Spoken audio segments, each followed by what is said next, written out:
నా పేరు జయశీల. మా ఫ్యామిలీ చాలా అంటే చాలా పేద కుటుంబం.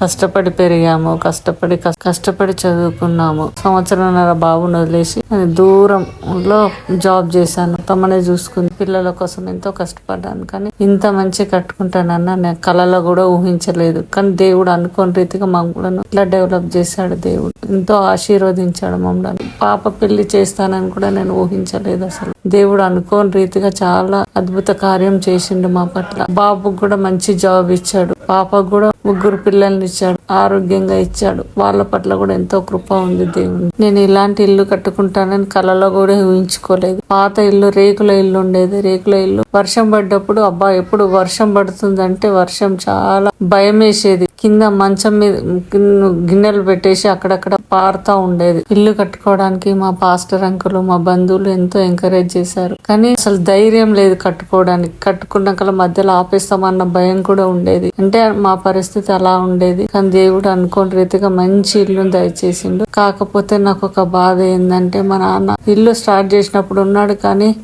అది ఇంట్లో పోయే టైంలో మా బాపు లేడు. అది ఒక బాధ తప్ప దేవుడు నాకు విషయంలో అన్ని మంచిగా చేశాడు. దేవుడు ఎంతో ఆశీర్వాదకరంగా నన్ను చేశాడు.